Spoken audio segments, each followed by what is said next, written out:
Je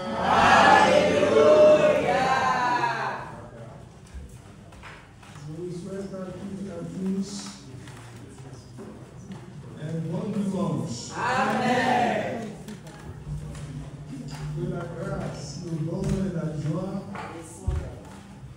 que ce sabbat véhicule soient avec vous. Amen. Vous savez que nous sommes au mois de mai. Oui.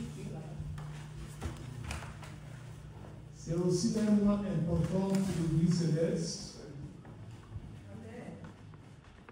Parce que c'est en ce mois-ci que Jésus-Christ s'est révélé à Papa au chauffard à Gondé. Amen.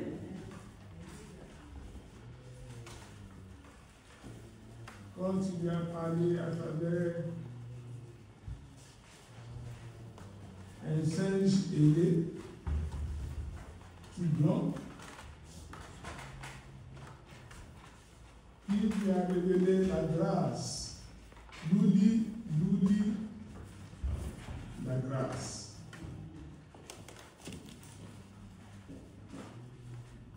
Ce n'était pas que la grâce n'était pas encore dans le monde, puisque Jésus est déjà venu avant l'arrivée du Papa au chauffard, n'est-ce pas? Amen. Mais le monde avait perdu cette grâce-là.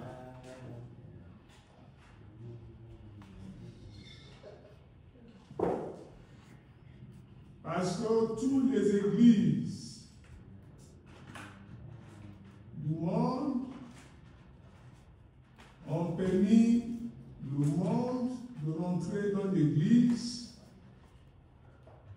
et que l'église aussi était dans le monde.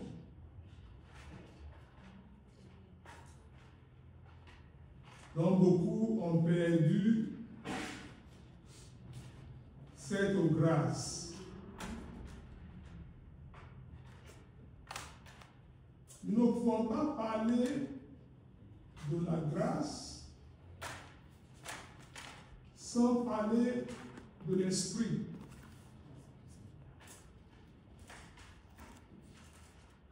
Parce que la Bible nous a appris que Dieu est esprit. Et que celui qui veut l'adorer doit l'adorer en esprit et en vérité.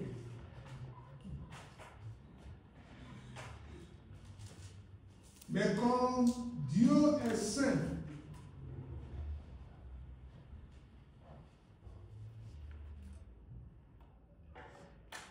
c'est la sanctification des chrétiens, la sanctification de leur corps, de leur cœur et de leur esprit qui ouvre la porte de la grâce. Amen.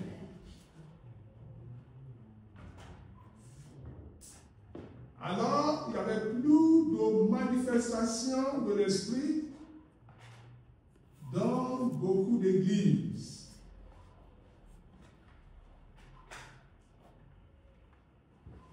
Et certaines de ces églises-là, pour que l'esprit puisse descendre au milieu d'eux,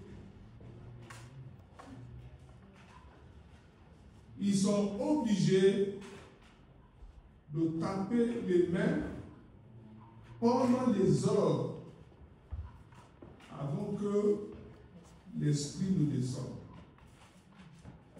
parmi eux. Par exemple, je parle du chérubin et le séraphim.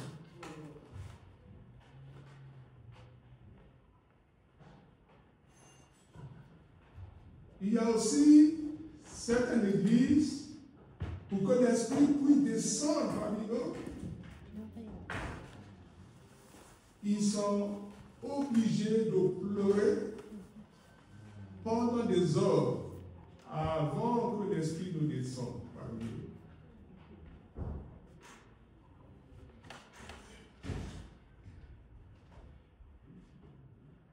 C'est pourquoi le Seigneur, par sa bonté immense et par son amour infini, a dirigé les pas de Papa Oshofa vers Agongue.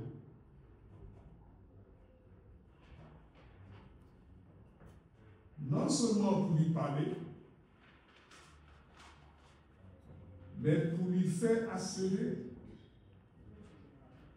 à la grâce de notre Seigneur Jésus-Christ. Et c'est cette grâce-là que vous et moi, que nous célébrons maintenant chaque dimanche de sabbat,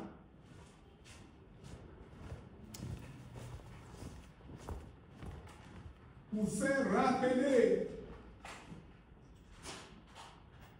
aux hommes que nous sommes, que le ministère que Papa Oshofa a reçu de Jésus-Christ à Agongue, c'est un ministère de la sanctification du monde. Alléluia. Alléluia. Personne ne peut être saint s'il n'est pas sanctifié.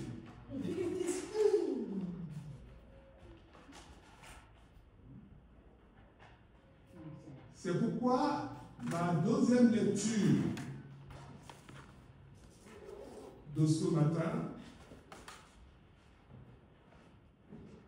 fait rappeler à vous qui avez décidé de suivre Papa Oshofa dans son ministère de la sanctification du monde, de vous rappeler des enseignements que vous avez reçus quand vous êtes venus dans cette église. Qu'est-ce que la deuxième lecture dit? Au reste, frères, oui, puisque vous avez appris de nous, comment... Il dit ce que vous avez appris de nous. Puisque vous avez appris de nous, comment vous devez vous conduire.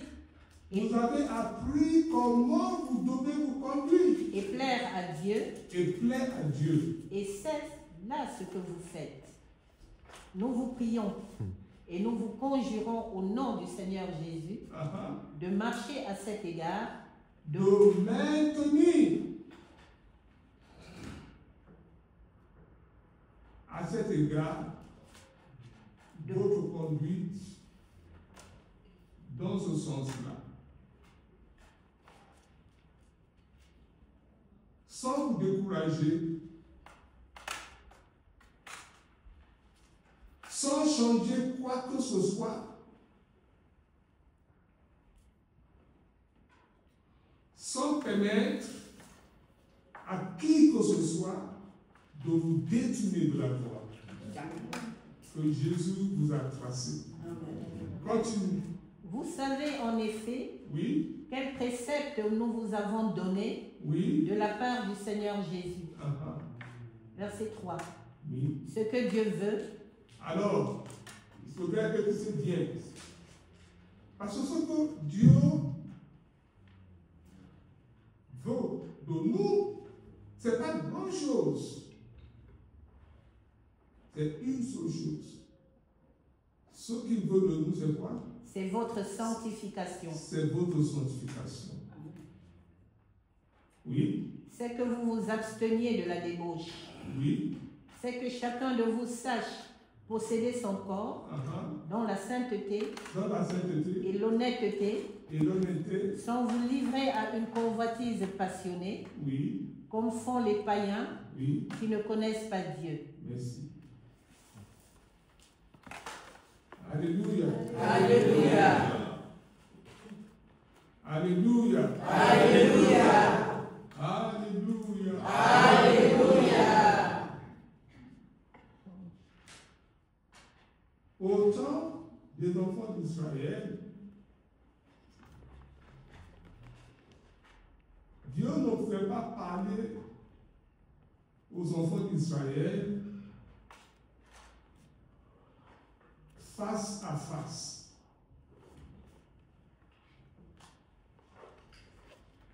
À cause de leur péché, à cause de leur mode de vie, et par manque de leur sanctification. Donc, il a choisi pour eux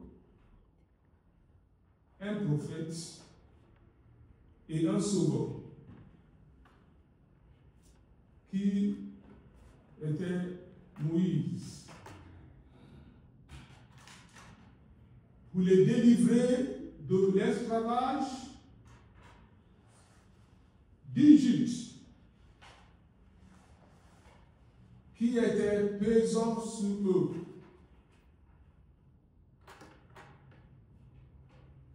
Ils sont trouvés dans ces conditions-là à cause de leur péché, à cause de leur péché de désobéissance à la voix de Dieu, à ses commandements, à ses préceptes et à ses lois. Alors Dieu lui a fait rappeler par Moïse dans le livre de Lévitique 19,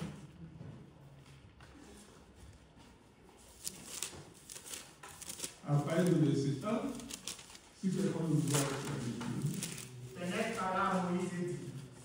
Alors Dieu parla à Moïse.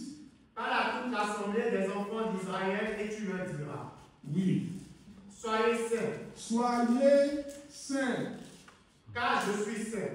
Car moi, Dieu, je suis saint. Moi, l'Éternel, votre Dieu. Oui. Chacun de vous respectera sa mère et son père. Alors, Dieu définit cette sanctification-là en disant à vous, les enfants de Dieu, que vous devez honorer votre père et votre mère. Vous le saviez que c'est le 4e commandement qui est accompagné d'une promesse. Et quelle a été cette promesse? Afin que vous viviez longtemps sous la terre des vivants.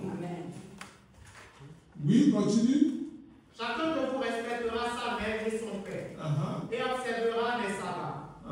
Je suis l'Éternel, votre Dieu. Deuxième. Vous ne vous tournerez point vers les idoles. Écoute, nous ne sommes pas sous les... comment ça s'appelle? Le train français là. TGV. Je sais que tu lis bien, hein? Et tu es encore très jeune.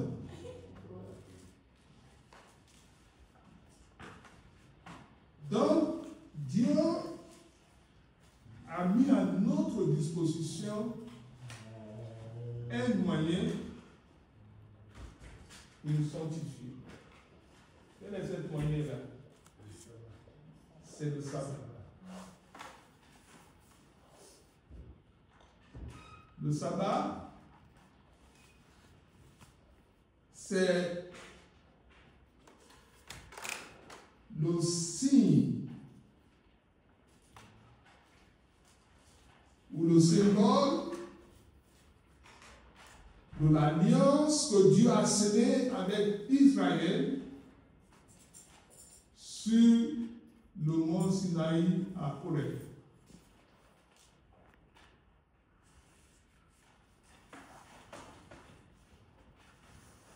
Et le sabbat,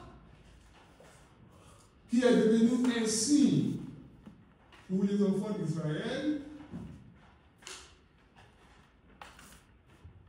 c'est ce qui fait d'Israël le peuple de Dieu. Est-ce que vous comprenez?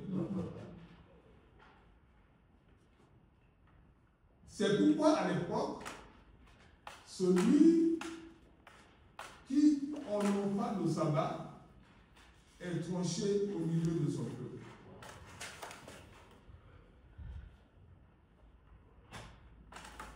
Vous ne pouvez pas imaginer quand vous préparez le sabbat comme il faut. Depuis le vendredi, quand vous vous abstenez, vous les hommes, d'aller avec vos femmes, vous les femmes, d'aller avec vos maris.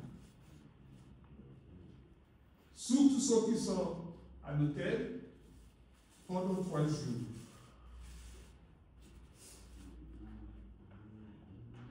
Et pour les autres fidèles, ils doivent respecter 24 heures. Vous me répondez pas. On est que vous ne connaissez même pas les noms de ces choses. Il faut les finir. Comme ça, vous allez m'aider à économiser mon énergie. Hein. Ça ne serait pas moi seul qui fait la prédication. Alléluia. Alléluia. Est-ce que vous tous ici, vous avez respecté ces lois-là? Oui. Oui. Toujours. C'est oui? Oui. C'est oui ou c'est oui? C'est oui.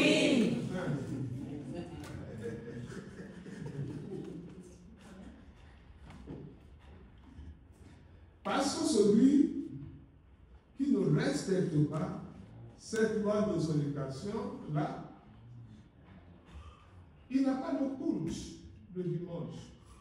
C'est vrai, il est là, assis. Mais c'est pour chauffer les ponts. Tout simplement.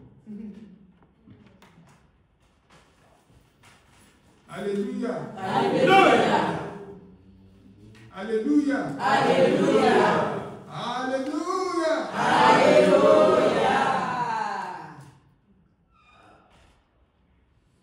Quand je viens à l'église le dimanche matin,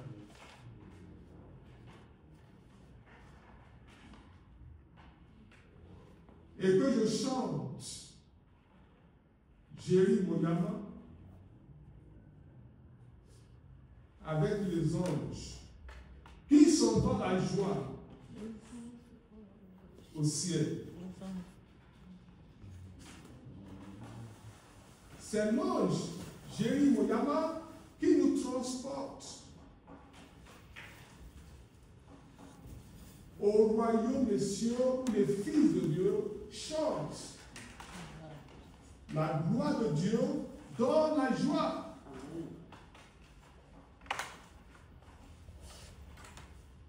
Parce que l'ange Jérémie annonce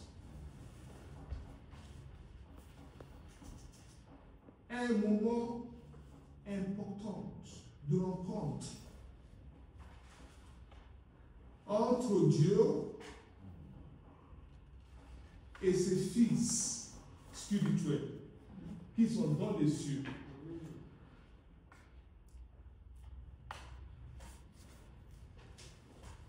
Et la grâce qui nous a été faite à Agonguin, on en 1947 nous donne accès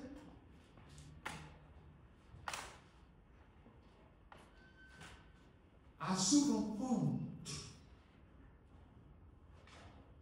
entre Dieu et les fils de Dieu, les fils spirituels de Dieu qui sont au ciel.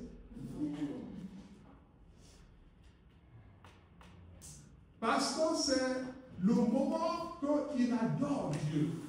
Il le reconnaît comme leur Dieu. Comme le Créateur de toutes choses. Et nous, qui sommes les hommes sur la terre, la même grâce nous a été accordée. Amen. D'où la célébration du sabbat.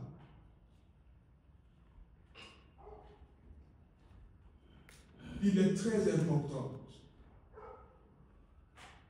de chanter avec les anges dans la joie à la rencontre du Seigneur le dimanche.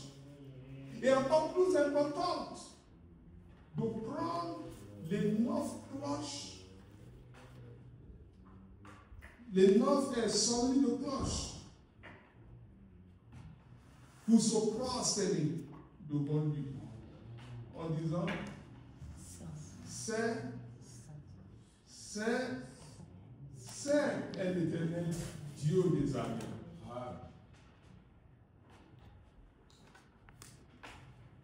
Vous ne pouvez pas comprendre si vous n'êtes pas spirituel. Parce que si vous n'êtes pas spirituel, si vous n'êtes pas sanctifié, vous ne pouvez pas ressentir la joie que les fils de Dieu ressentent quand ils vont à la rencontre de Dieu au ciel pour l'adorer.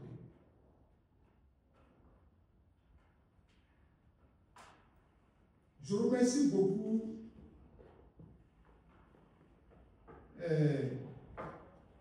le maître de cœur adjoint qui nous a aidés à réapprendre à chanter au Christ au m'envoie comme cela a été révélé. Amen. C'est pourquoi j'aurais aimé que la chorale la rechante. Pour que ceux qui n'étaient pas là ce matin puissent aussi rentrer par la grâce dans cette prédication pour qu'ils soient comptés parmi les enfants de Dieu. Amen.